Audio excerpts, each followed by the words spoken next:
The following episode is part of a weekly series on the ScreenCrush YouTube channel. If you like the video, subscribe to ScreenCrush for more.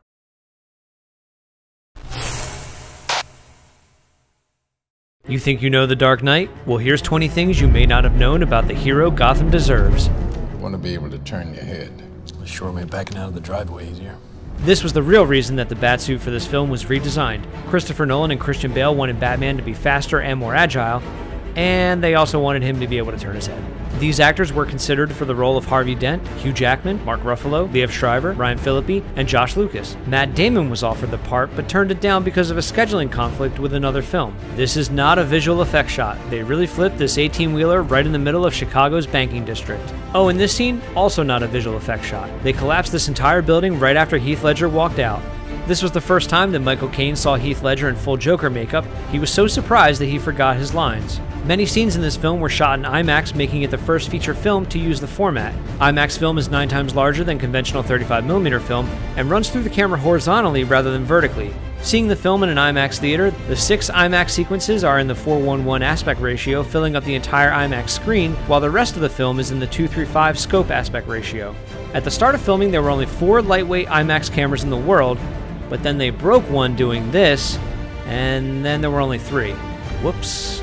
But it's alright, I mean they only cost $250,000 to repair, so it's fine. Speaking of breaking things, even though it's referred to as a lightweight IMAX camera, the IMAX MSM 9802 is still incredibly heavy. The weight of one of these 100-pound cameras broke the arm on a Steadicam. Paul Bettany, Adrian Brody, Steve Carell, and Robin Williams all publicly expressed interest in playing the Joker.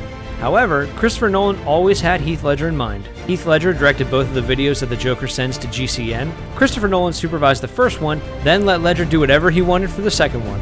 2 days after the film was released, it was one of the top-ranked movies on IMDb. Heath Ledger's posthumous Best Supporting Actor Oscar win is the first time a comic book movie has won a major Academy Award. 39 vehicles were destroyed in this film. Katie Holmes decided not to reprise her role as Rachel Dawes. Instead, she wanted to be in the movie Mad Money with Queen Latifah. Great choice. Sarah Michelle Gellar, Isla Fisher, Emily Blunt, and Rachel McAdams were all considered for her replacement. In the Italian version of the 1989 Batman, Jack Nicholson's voice was dubbed by Giancarlo Giannini. E perché ho usato la marca X? In this movie, Heath Ledger was dubbed by Adriano Giannini, Giancarlo Giannini's son. Perché sei così serio? In order to keep filming a secret, these false titles were used: Wintergreen, Oliver's Army, and Rory's First Kiss. This film opened in 4,366 theaters, earning it a world record. The Joker's mask is an homage to the one worn by the Joker in this scene from the 1960s Batman TV show. The Joker's name tag reads Matilda after Heath Ledger's daughter. Bruce Wayne drives a Lamborghini Murcielago. Murcielago is Spanish for bat, and Lamborghini is Italian for sweet ride, dude.